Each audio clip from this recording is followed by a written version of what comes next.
당신이 힘들 때 곁에 있겠습니다. 서로 인사합니다.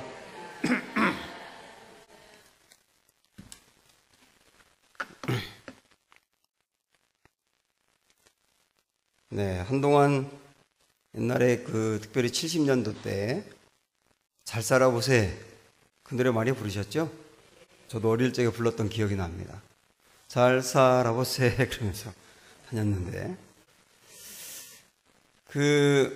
거기서 잘 살아보세 할 때 잘 산다는 것은 부자가 된다는 뜻이었죠. 그렇죠? 그래서 우리 부자가 되자라고 하는 것을 잘 산다 이렇게 표현을 했습니다. 그런데 엄밀한 의미에서 잘 산다라고 하는 말은 부자가 된다는 말이 아니죠. 예? 부자가 된다는 말이 아니라 똑바로 산다 그 말이죠. 그래서 그냥 돈이 많은 사람을 잘 산다고 표현하는 게 아니라 돈이 많은 사람은 정말 부자라고 하든지 돈이 많다고 하든지 그런데 바르게 잘 사는 사람을 잘 산다 이렇게 말을 해야 합니다. 그러면 하나님이 원하시는 잘 사는 삶이 무엇인가? 그걸 오늘 우리가 보도록 하겠습니다. 우선 이 에베소서 4장의 말씀은 전에도 제가 말씀드렸지만 1장부터 3장까지는 그리스도인들이 알아야 될 교리에 대해서 이야기를 했고 그 다음에 4장부터 6장까지는 구원을 받은 사람이 어떻게 살아야 되는지 삶을 이야기하고 있다는 거 그걸 여러분들이 참고로 아시면서 오늘도 그 맥락에서 말씀을 하고 있습니다. 먼저 7절 보세요. 시작. 우리 각 사람에게 그리스도의 선물의 분량대로 은혜를 주셨나니 하나님이 각 사람에게 주셨다 그랬습니다. 그 말은 뭐냐면 모든 사람에게 골고루 다 주셨다는 겁니다. 그런데 뭘 주셨다고 말했냐면 그리스도의 선물의 분량대로 은혜를 주셨다. 그리스도의 선물의 분량대로 은혜를 이 말이 뭐냐면 한마디로 이야기하면 은사를 주셨다 그 말이에요. 은사를 주셨다. 각 사람에게 각각 다르게 은사를 주셨다 그랬습니다. 이 은사는 재능이라든지 그 사람의 독특한 장점 이런 걸 말할 수 있지 않습니까? 그 말씀을 이제 하고 어떤 은사를 주었느냐 이렇게 넘어가는 게 11절이에요. 근데 11절로 넘어가야 맞는데 잠깐 그 사이에 8절부터 10절까지 이 은사를 주신 예수님이 어떤 분인지를 언급하고 있습니다. 거기 읽고 가겠습니다. 8절부터 10절 시작. 그러므로 이르기를 그가 위로 올라가실 때에 사로잡혔던 자들을 사로잡으시고 사람들에게 선물을 주셨다 하였도다. 올라가셨다 하였은즉 땅 아래 낮은 곳으로 내리셨던 것이 아니면 무엇이냐? 내리셨던 그가 곧 모든 하늘 위에 오르신 자니 이는 만물을 충만하게 하려 하심이라. 우리 예수님은 어떤 분이라고 말씀하냐면 이런 얘기입니다. 원래 하나님 나라에 사셨던 분인데 그분이 인간이 되셔서 이 땅에 내려오셔서 33년 동안 인간의 모습으로 사셨다. 그리고 십자가에 돌아가셨다가 부활하셔서 다시 원래 하나님 나라로 올라가신 분이다. 그분이 우리에게 은사를 주셨다. 이렇게 이야기하면서 우리가 받은 이 은사라고 하는 게요. 여러분이 가지고 있는 장점이나 재능이나 이런 은사가 그냥 여러분의 어떤 노력으로 생긴 것이 아니고 하나님의 나라에서 이 땅에 내려오셨다가 다시 하나님의 나라로 올라가신 예수님, 다시 말하면 예수님도 하나님이시잖아요. 하나님이 우리에게 주신 것이다. 그러니까 이 은사를 소중히 여겨야 한다. 이런 걸 이야기하고 싶은 거죠. 은사의 근거를 말씀했으니까요. 그러면서 이제 11절로 가고 있습니다. 그래서 우리는 이제 이 맥락으로 볼 때 7절에서 11절로 읽어가면 자연스럽게 풀려갑니다. 그렇게 한번 읽어볼게요. 7절 읽은 다음에 11절로 시작. 우리 각 사람에게 그리스도의 선물의 분량대로 은혜를 주셨나니 그가 어떤 사람은 사도로 어떤 사람은 선지자로 어떤 사람은 복음 전하는 자로 어떤 사람은 목사와 교사로 삼으셨으니 이렇게 넘어가면 자연스럽잖아요. 근데 여기에 우리 주님이 우리에게 주신 은사는 각각 다양하고 굉장히 이제 많지 않습니까? 은사라고 하는 게. 근데 그 많은 은사 중에서 특별히 4개의 은사만 얘기하고 있어요. 이 4개의 은사만 있는 게 아니고 요 에베소서 4장에서는 4개의 은사를 강조하려고 하는 것 뿐입니다. 그 4개의 은사를 하나하나 한번 볼게요. 먼저 거기 맨 앞에 11절에 뭐라고 나옵니까? 사도 이렇게 나와요. 사도. 이 사도는 예수님의 제자들을 말하지요. 예수님의 제자들이 예수님으로부터 말씀을 받고 그 말씀을 전하고 교회를 세우고 교회를 이끌어가는 그런 일까지 사도가 한 것입니다. 근데 엄밀한 의미에서 지금도 어떤 분들은 자기가 뭐 사도다 이렇게 말하는 이들이 있는데 엄밀한 의미에서 지금은 사도가 없다고 봐야 되고요. 다만 사도적인 사명을 받은 것은 있다. 이렇게 볼 수가 있습니다. 사도는 주님의 제자, 바울까지만 포함할 수 있겠고 오늘날 목회자 같은 사람들에게는 사도적인 사명이 있는 것이죠. 이런 맥락으로 사도라고 볼 수가 있겠고 두 번째는 뭐지요? 선지자 이렇게 나와 있습니다. 선지자도 요즘은 선지자가 없다고 봐야 되는데 이 성경에 보면은 하나님으로부터 말씀을 들어요. 그러니까 하나님의 마음, 하나님의 안타까움, 하나님의 비전 그런 것들을 선지자들에게 알려줍니다. 그러면 선지자가 그 하나님의 음성을 들은 다음에 사람들에게 이야기하면서 이것이 하나님의 뜻입니다. 이것이 하나님의 말씀입니다. 라고 하나님의 뜻을 알려주는 역할을 했지 않습니까? 그들이 선지자였어요. 세 번째는 복음 전하는 자. 이들은 뭐 오늘날도 있는 거죠. 주님의 복음을 증거하는 전도자를 말하는 겁니다. 오늘날도 우리 중에는 전도자가 있잖아요. 그 다음에 네 번째는 목사와 교사. 그러면 여기 보면 그러면 어떤 사람은 목사로 또 어떤 사람은 교사로 이렇게 해야지 맞잖아요. 근데 어떤 사람은 목사와 교사로 부르셨으니 이렇게 표현하고 있습니다. 왜냐하면 여기서 말하는 목사와 교사는 이렇게 말하는 게 옳습니다. 영어로 말하면 teaching pastor, 가르치는 목사. 이런 게 가르치는 목사. 어떤 사람은 가르치는 목사로 부르셨으니 이렇게 말씀하고 있습니다. 왜 이렇게 표현하고 있냐면 초대교회 당시에는 목회자가 해야 될 사명 중에 정말 중요한 게 가르침이었어요. 설교는 당연하고 설교도 어떤 의미로 보면 가르침이고 그래서 가르침을 강조하고 있다. 이렇게 볼 수 있습니다.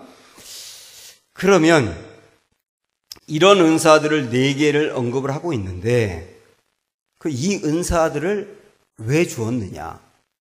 저 개인에게는 왜 저를 목회자로 불렀느냐? 그 다음에 여기에 복음 전하는 자도 있고 그 다음에 또 가르치는 분들도 있는데 왜 이 은사를 주었느냐? 이렇게 우리가 생각을 해야 되는데요. 특별히 목회자인 저에게 왜 이 은사를 주었는지를 한번 국한해서 한번 생각을 해보고 싶은데 12절에 나와 있습니다. 자, 보세요. 시작.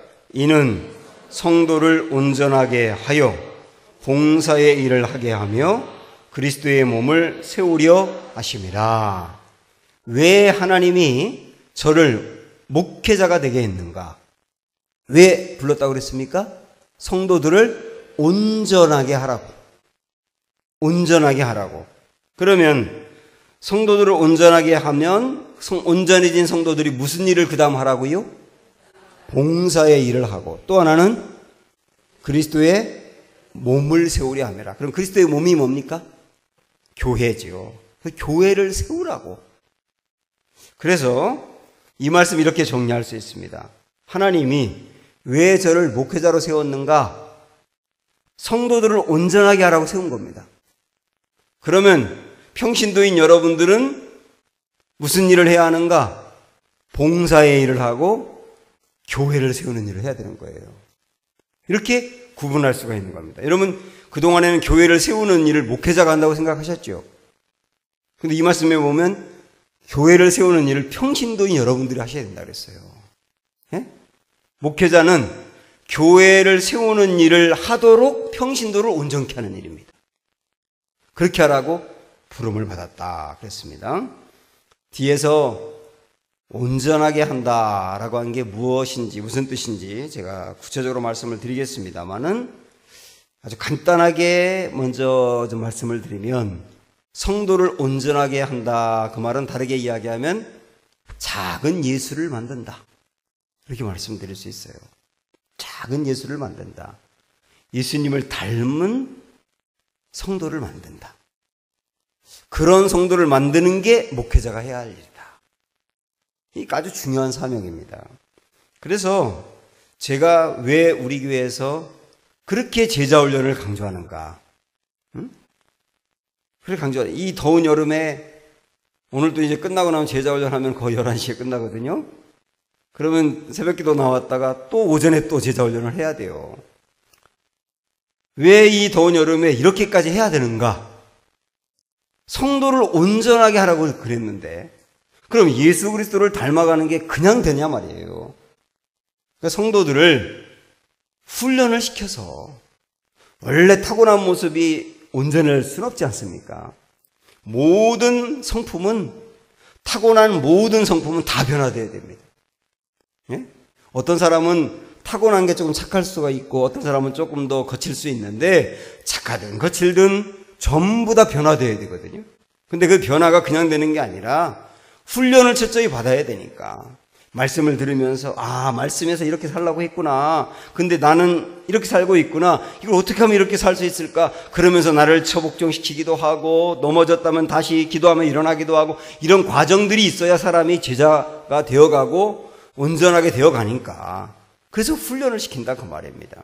그래서 목회자인 저는 가장 중요한 사명과 제게 주신 은사는 제가 또 우리 은강교회 담임 목사로서 하나님이 저를 우리 교회에 왜 보내셨냐고 생각하고 있느냐면 여러분을 온전한 사람으로 성장시키라고.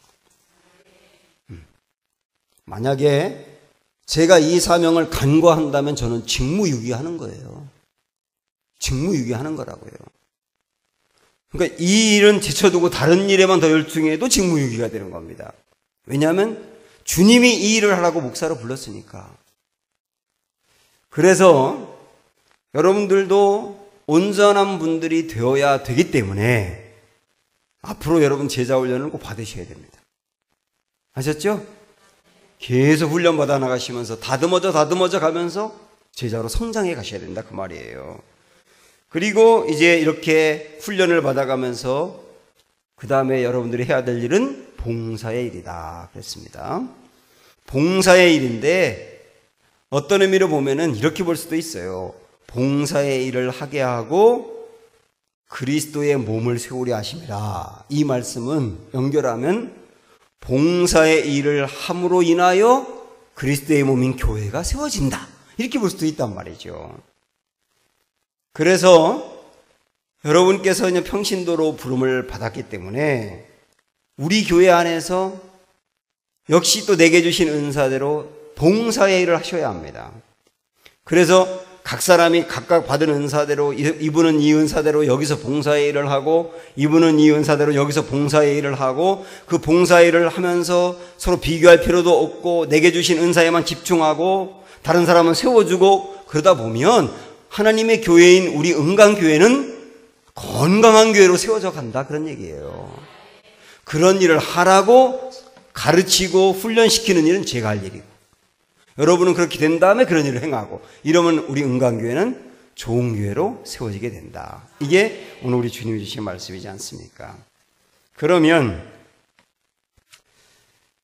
여기에서 온전해야 한다. 온전해야 한다는 말을 조금 더 이제 구체적으로 말씀드리고 싶은데 그럼 온전해야 된다는 말이 구체적으로 어떤 의미냐? 13절로 한번 가보겠습니다. 자, 13절 다 같이 시작.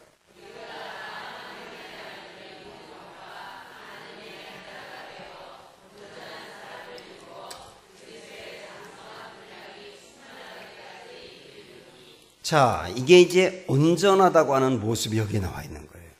우선 하나님의 아들인 예수님을 믿는 것과 아는 일의 하나가 돼요. 예? 믿을 뿐만 아니라 안다. 여기서 안다는 말은 경험이거든요. 내가 믿는 대로 경험해 가는 거. 예수 그리스도를 말이죠. 그런 일이 우리 안에 일어나고, 그 다음에는 뒤에 보면 뭐라고 나와 있냐면 그리스도의 장성한 분량이 충만한 데까지 이른다. 이렇게 나와 있어요. 이게 무슨 얘기냐면 한 사람이 이렇게 쭉 나이가 먹어가면서 다 커가지고 어른이 된 것을 뭐라 그래요? 장성했다 그러지 않습니까? 그래서 그리스도의 장성한 분량이라고 말하는 것은 완전하신 그리스도라고 하는 의미입니다. 완전하신 그리스도. 완전하신 그리스도의 단계까지 올라가는 게 온전함이란 얘기예요. 제가 말씀을 준비하면서 이 대목은 분명히 아멘이 안 나올 거다, 이런 생각을 확신했어요. 왜냐하면 아니 완전하신 그리스도 단계까지 가는 게 온전함이라면 어떻게 우리가 아멘이 나오겠냐고요. 그냥 그리스도라고 해도 이게 닮아가기 어려운데 완전하게 장성한 그리스도까지 올라가는 게 온전함이다. 이게 도대체 우리 주님이 우리를 너무 착각해도 너무 착각한 거 아닌가, 이런 생각이 들 수 있는데 이 의미는 무엇인지는 조금 뒤에서 말씀드리고요. 하여튼 장성한 그리스도의 분량까지 이르는 게 온전합니다. 분명히 이렇게 말씀했습니다. 여기서 말하는 장성한 그리스도는, 그 그리스도를 닮아간다고 하는 것은 능력을 닮아간다는 얘기는 아닙니다. 뭘 닮아간다는 얘기일까요? 성품을 닮아간다는 얘기. 성품. 능력보다는 성품을 말하는 거예요. 물론 능력도 닮아갈 수 있죠. 그러나 그리스도 예수님이 성경에서 보여주신 그 능력, 그리고 부활하신 다음에 지금도 온 세상을 통치하면서 일으키시는 그 능력, 거기까지 우리가 이르기는 어렵죠. 그러나 예수 그리스도가 품었던 성품은 닮아가야 한다. 그래서 우리 교회가 제자를 길러내는 게 굉장히 중요한 목표인데, 우리 교회가 소망하는 제자는 그리스도의 성품을 닮은 제자예요. 성품을 닮은 제자. 지난주 수요일날 여러분 말씀 혹시 기억하시는지 모르겠는데, 성도가 가져야 될 성품은 어떤 게 있다고 그랬냐면 겸손, 온유, 그 다음에 오래 참음으로 용납하는 거, 그 다음에는 화평한 거. 거룩해야 되지만 거룩함과 화평함을 균형 있게 잡는 거, 이런 것들이 그리스도의 성품이에요. 조금 더 말하면 성령의 9가지 열매. 자, 해볼까요? 시작. 사랑, 희락, 화평, 오래 참음, 자비, 양선, 충성, 온유, 절제. 이런 9가지 열매가 성령의 9가지 열매인데, 이 성령의 9가지 열매는 예수님에게서 나타나는 성품이에요. 이런 것들을 닮아가는 게 그리스도의 장성한 분량에 이른 것이고, 온전한 것이고, 작은 예수가 된 것이다. 그거 하라고 목회자로 불렀다. 이렇게 이제 우리 정리할 수 있습니다. 그러면 왜 우리가 이 그리스도를 닮아간 온전한 사람이 되어야 하느냐? 이게 왜 중요하냐? 여러분이 지금까지 신앙생활을 참 잘해오셨고 정말 헌신도 많이 하셨고 고생도 하셨는데, 그럼에도 불구하고 그리스도의 장성한 단계까지 우리가 계속 올라가는 목표를 세워야 될 이유가 뭐냐? 보세요. 이제 14절 15절에 나와 있습니다. 자, 읽어보시죠. 시작. 이는 우리가 이제부터 어린아이가 되지 아니하여 사람의 속임수와 간사한 유혹에 빠져 온갖 교훈의 풍조에 밀려 요동하지 않게 하려 함이라. 오직 사랑 안에서 참된 것을 하여 범사에 그에게까지 자랄지라. 그는 머리니 곧 그리스도라. 뒤에서도 그리스도를 닮아가야 한다. 그리스도를 닮아가야 한다. 이렇게 얘기했지 않습니까? 왜 그래야 된다고 얘기했습니까? 앞에 다시 보시면 뭐가 되지 않기 위해? 어린아이가 되지 않기 위해서. 이렇게 말씀하고 있어요. 신앙도 어른 신앙이 있고 어린아이 신앙이 있습니다. 교회를 꼭 오래 다녔다고 어른 신앙은 아니에요. 교회를 다닌 지 얼마 안 됐다고 꼭 어린아이 신앙도 아니에요. 교회를 다닌 지 얼마 안 됐지만 어른 신앙이 될 수가 있고, 교회 다닌 지 오래됐지만 아직까지도 어린아이 신앙일 수도 있는 겁니다. 근데 이 어린아이 신앙의 단계에 머물러 있지 못하도록 온전한 단계로 훈련받아 가야 한다. 이런 얘기죠. 이 어린아이 신앙이 어떤 걸까? 이제 요 비슷한 말씀을 한번 우리가 고린도전서에서 찾아보도록 하겠습니다. 가보세요. 고린도전서 3장.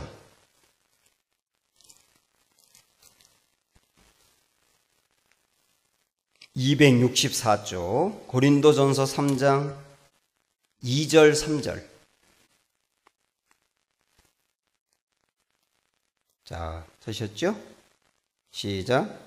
내가 너희를 저주로 먹이고 밥으로 아니하였노니 이는 너희가 감당하지 못하였음이거니와 지금도 못하리라.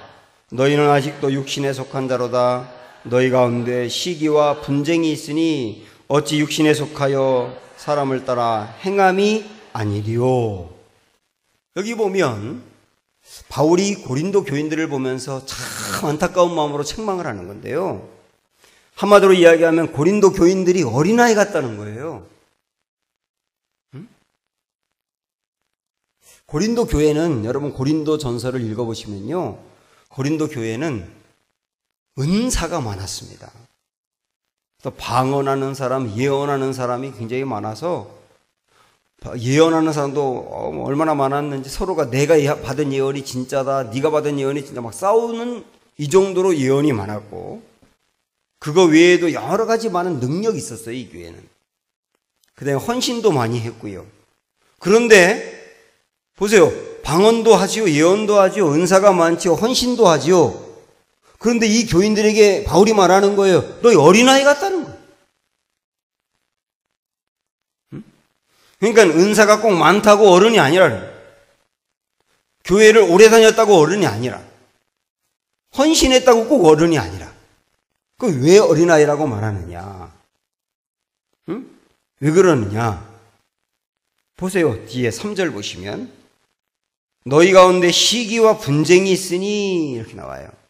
시기와 분쟁이 있으니, 이 고린도 교회는 4개 파로 갈라져 가지고 교인이 딱 넷으로 쪼개져 있었어요. 그래서 늘 싸웠습니다. 그래서 심지어는 교회에서 성만찬을 하면은, 예전엔 성만찬이, 요즘은 이렇게 떡과 포도주를 찍어서 이렇게 드리고 그러지 않습니까? 근데 이때는 음식을 가져와 가지고 서로가 나누는 게 성만찬이었어요. 이거를 좀 다르게 요즘은 애찬식이라고 표현하죠. 그런데 이 성만찬을 할 때는 내가 가져온 음식을 서로 나누면서 먹고 그럴 때는 우리가 그리스도 안에서 하나 된다는 의미거든요. 그런데 의미는 하나됨인데 먹을 때 보니까 끼리끼리 먹는 거예요. 그 파별로 나눠서 끼리끼리 먹고, 부자들은 또 부자들끼리만 먹고. 자, 이런 걸 보면서 바울이 너무나 안타까웠던 거예요. 그래서 어린아이 같다고 말하는데, 이것만이 아니고 어린아이 같다고 하는 것은 또 어떤 의미냐면, 여기에 이제 2절에 이렇게 나와 있죠. 저주로 먹이고 밥으로 아니했다. 그 말은 뭡니까? 젖은 소화시키는데 밥은 소화 못 시킨다는 얘기예요. 이게 애들이잖아요. 어린아이. 갓난 아이들에게 밥을 먹이면 죽습니다, 잘못하면. 그래서 그 아이들에게는 젖만 먹이는 겁니다. 근데 성도도, 어린아이 성도는 누구냐면 밥을 먹이면 소화를 못 시키는 성도가 어린아이 성도예요. 그럼 여기서 말하는 밥은 무엇을 의미하고 젖은 무엇을 의미하느냐, 이런 겁니다. 쉽게 말씀드리면, 젖이라고 하는 것은 설교로 놓고 보면 위로하는 메시지, 격려하는 메시지, 용서를 선포하고 잘한다 잘한다 그러고, 그래서 들으면은 그냥 소망이 생기고 힘이 생기는 이런 메시지, 이게 얼마나 중요합니까? 이런 메시지 굉장히 중요하죠. 그런데 이런 거는 소화를 잘 시켜요. 아주 은혜 받아요, 그런 거는. 근데 헌신해야 돼요. 여러분을 드려야 돼요. 전도하러 나가야 돼요. 그러면은 소화를 못 시켜요. 그 체하는 거예요. 가뜩이나 세상 사는 게 힘든데 교회 와서까지 뭐 하라 그러냐고. 어떤 때는 목회자가 목회를 하면서 요즘 우리 교인들이 이 부분에는 문제가 있다 할 때는 책망도 할 수 있잖아요. 이 강단이라고 하는 이 자리는 하나님의 말씀을 받아서 하나님의 마음을 전하는 자리이기 때문에 어떤 때는 책망의 메시지가 나올 수 있는 거예요. 그런데 책망을 하면 안 나와 교회를. 그리고 말씀이 은혜가 안 된다 그래. 이런 분들이 누구냐면 어린아이 성도라니까요. 왜냐하면 전만 소화시키고 밥을 소화 못 시키는 거예요. 그런데 이 고린도 교인들은 그게 이 바울이 안타까워하면서 하는 말이 뭐냐면 이들이 이전에도 그랬는데 지금도 그렇다는 거예요. 그러니까 교회를 다닌 지 얼마 안 돼서 그런 게 아니라 이전부터 지금까지 늘 똑같은 그 모습이다 그 말이에요. 그게 안타까워서 이제는 이 어린아이 단계를 벗어나야 되지 않겠느냐 이렇게 이제 이야기하고 있는데 우리가 왜 온전해지도록 훈련 받아야 되고 계속 거기로 성장해 가야 되느냐면 어린아이의 모습을 벗어나기 위해서.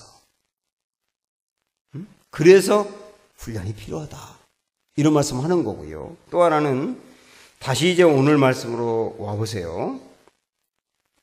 오늘 우리 에베소서 4장으로 오셔서 14절에 보시면 또 왜 우리가 온전해져야 된다고 했느냐면 14절 읽어보세요. 시작. 이는 우리가 이제부터 어린아이가 되지 아니하여 사람의 속임수와 간사한 유혹에 빠져 온갖 교훈의 풍조에 밀려 요동하지 않게 하려고. 에? 어린아이들은 유혹에 약하잖아요. 에? 어린아이들은 옛날에 그런 시험을 했었다 그래요. 그 실험을 유치원에서 유치원 아이들을 거기 다 이제 그 교실 안에 놓고 그 아이들에게 미국에 산 거거든요. 아이들이 정말 좋아하는 과자를 이렇게 하나씩 줬답니다.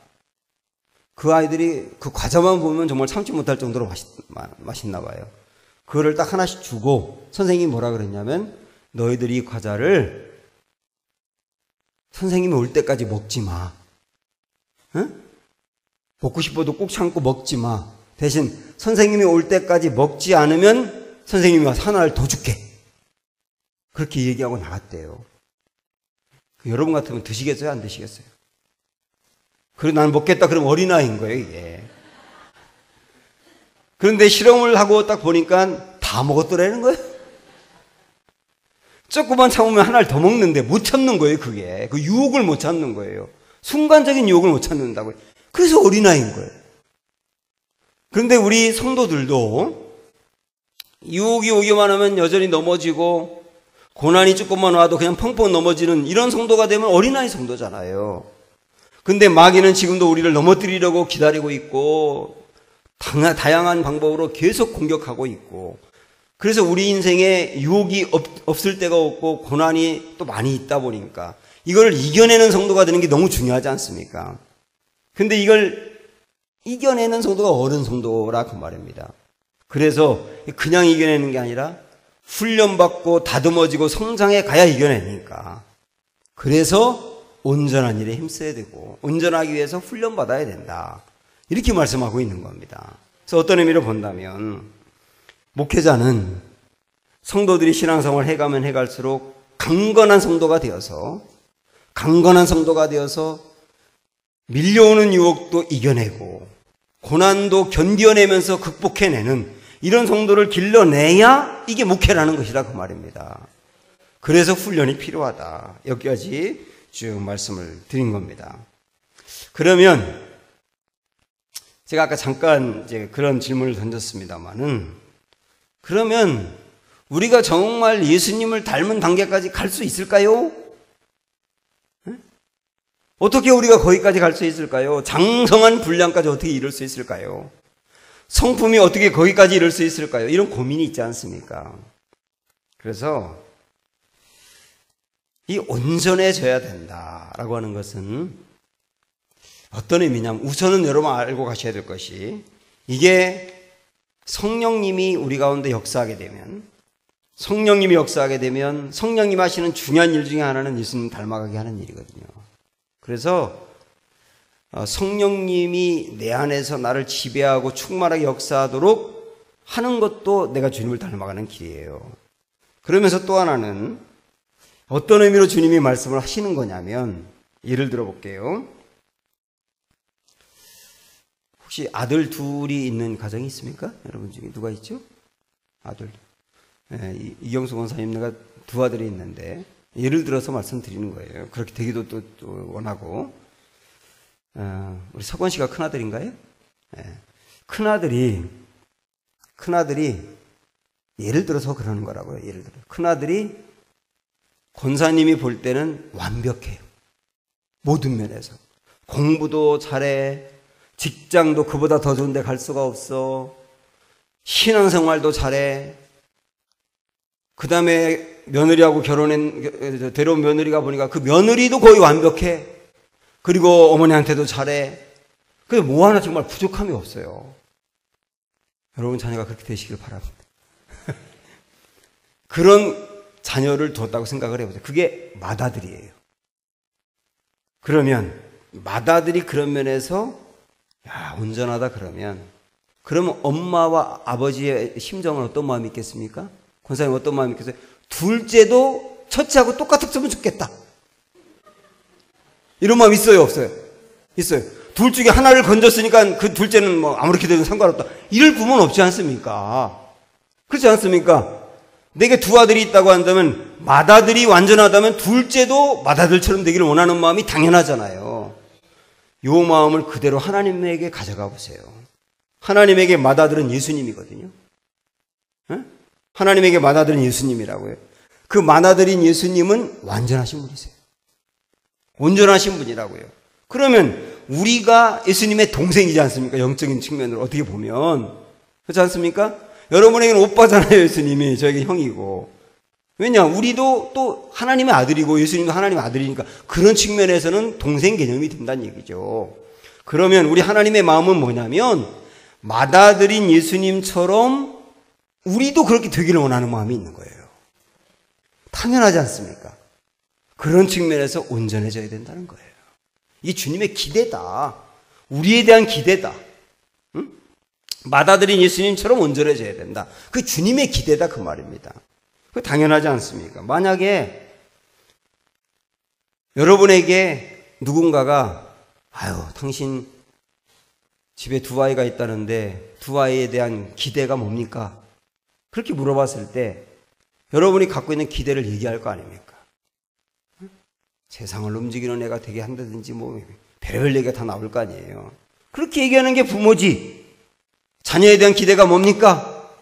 이렇게 말했을 때 빌어먹지는 않으면 좋겠어요.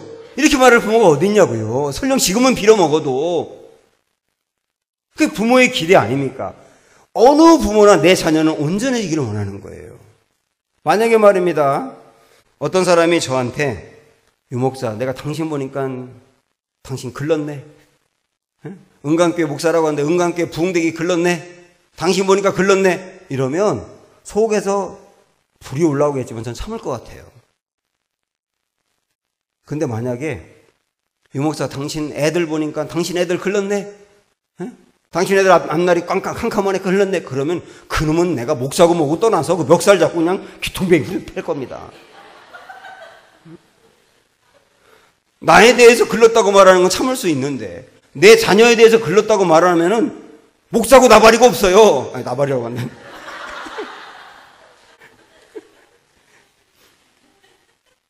이게 부모 아닙니까? 부모. 내 자녀에 대한 기대는 온전해야 한다는 거. 이게 하나님의 마음이라는 거예요. 이게 하나님의 마음이다. 그렇게 보면 하나님이 우리 한 명 한 명에 거는 기대가 얼마나 큰지 얼마나 귀한지 아셔야 된단 말입니다. 감사한 일 아닙니까? 나같이 부족한 사람을, 나같이 연약한 사람을 그 정도 예수님 수준으로 닮아가기를 기대하신다니 이게 얼마나 감사한 얘기냐고요. 그 감사를 마음에 품고 지금도 부족하지만 예수님 닮아가려고 달려가다 넘어지면 또 일어나 털고 달려가고 또 넘어지면 또 일어나 달려가고 그러는 게 신앙생활이에요. 내 힘으로 안 될 때 주님 의지하고 말이죠. 그렇게 하라고 이 말씀을 주신 겁니다. 마지막에 하나 더, 예수님에게까지 살아가야 한다라고 말씀하면서 조금은 동떨어진 것 같은 16절 말씀을 하고 있거든요. 자, 16절 읽어볼게요. 시작. 그에게서 온몸이 각 마디를 통하여 도움을 받음으로 연결되고 결합되어 각 지체의 분량대로 역사하여 그 몸을 자라게 하며 사랑 안에서 스스로 세우느니라. 예수 그리스도를 닮아가야 된다라고 말씀하다가 갑자기 이 16절의 말씀이 나온 것은 이렇게 해석할 수 있습니다. 우리가 예수님께까지 자라가야 되는데 예수님까지 자라가는 모습 중에 하나는 이런 모습도 있다는 거예요. 어떤 모습이냐? 자, 잘 다시 보세요. 굉장히 중요한 말씀이 있는데 그에게서 온 몸이 각 마디를 통하여 도움을 받음으로 연결되고 결합돼요. 각 지체의 분량대로 역사하여 그 몸을 자라게 하며 사랑 안에서 스스로 세우느니라. 그러니까 쉽게 얘기해서 이러는 겁니다. 교회 안에 굉장히 다양한 많은 사람이 있는데 이 다양하게 많은 사람들을 하나하나 이렇게 연결하고 결합하는 마디 역할을 하는 사람이 필요하다는 거예요. 마디 역할. 자, 한번 따라해 보세요. 마디 역할. 자, 여러분 손가락을 보시면 이쪽 있는 거하고 이쪽 있는 거가 이렇게 서로 구부러지는데 이걸 연결하는 걸 뭐라 그래요? 마디라 그러잖아요. 이 마디가 있기 때문에 두 개가 연결이 되는 겁니다. 그래서 교회 안에도 마디 역할을 하는 사람이 있어야 그 몸이 세워진다는 얘기예요. 교회가 잘 세워진다. 저는 그래서 오늘 이 자리에 오신 여러분들께서 한번 이 시간에 이 말씀을 품고 소망을 가지셨으면 좋겠어요. 내가 우리 교회에 마디 역할을 해야 되겠다. 힘들고 어려운 사람들을 만나면 기도하는 사람하고 연결하는 마디 역할. 그래서 아유 이렇게 어려운 분이 있더라고. 좀 권사님 기도 좀 해달라고. 그렇게 연결해서 이분이 기도할 때 하나님이 역사해서 이분의 문제가 해결되면 마디 역할한 분 때문에 교회가 세워져 가는 거예요. 저는 정말 건강하고 따뜻한 교회일수록 마디 역할을 하는 분들이 많다는 생각이 들어요.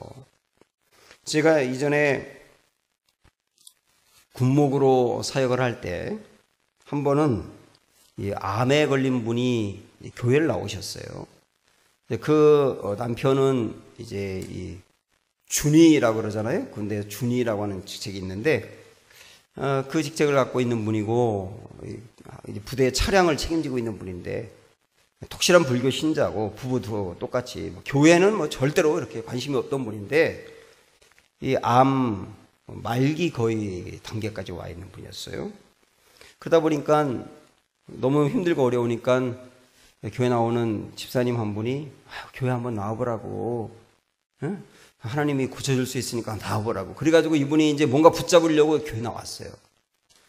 그 다음에는 항암제를 맞는데 이때 아마 제 기억으로는 한 3주에 한 번 정도씩 맞았던 것 같아요. 12번을 맞아야 돼요. 그런데 이때 항암제는 지금보다 훨씬 독했습니다. 그래서 맞으면 한 3일 정도는 병원에 입원해 있어야 돼요. 그때 이분이 항암제를 맞기 위해서 병원에 입원하면 그때도 남편은 훈련을 나갈 때도 있고 그러니까 이 마디 역할을 하는 분이 생긴 거예요. 이분을 전도한 집사님이 교회의 여성도 분들을 모아놓고 이분이 지금 암에 걸려서 병원에 입원해 있고 남편 또 그 훈련 가 있고 그래서 애들 초등학생인데 이 애들을 학교 보낼 사람도 없고 그래서 반찬도 없고 큰일인데 우리가 어떻게 하면 좋겠느냐 그렇게 이야기하니까 교인들 서로 얘기해서 그럼 순번으로 돌아가서 순번으로 가서 병원에 입원해 있는 기간 동안 음식에다가 줄 분, 청소할 분 나누자. 그래가지고 서로 순번을 정한 거예요. 그래서 3일 동안 집에 가서 청소하고 애들 깨워서 학교 보내고 그 다음에 집에 청소하고 또 음식 갖다 주고, 그리고 항암제 맞고 집에 오면은 냉장고 안에 먹을 걸 다 이렇게 싸놓고 먹게 하고, 이렇게 함께 극복해 가더라니까요. 근데 참 다행히 12주 이 항암제 맞고 나서 수술했을 때, 열어보았을 때 깨끗해져서 나았어요. 저는 얼마나 감사했는지 몰라요. 마디 역할을 하는 분의 그 아름다운 모습을 하나님 보고 기억하셨겠구나 하는 생각도 드는 거예요. 마디 역할. 여러분 잘 생각하셔서, 예를 들어서 관계가 나쁜 분이 있다면 그 사이에 마디 역할에서 연결하시고요. 어려운 사람이 있으면 기도하는 사람하고 연결하고, 도울 수 있는 사람하고 연결해서, 이런 분들이 여기저기에 많이 있을 때 우리 은강 때 정말 좋은 교회가 될 겁니다. 이미 잘하고 계시지만 여기까지 나아갈 수 있는 은혜 있기를 주님의 이름으로 축복합니다. 함께 기도하시죠.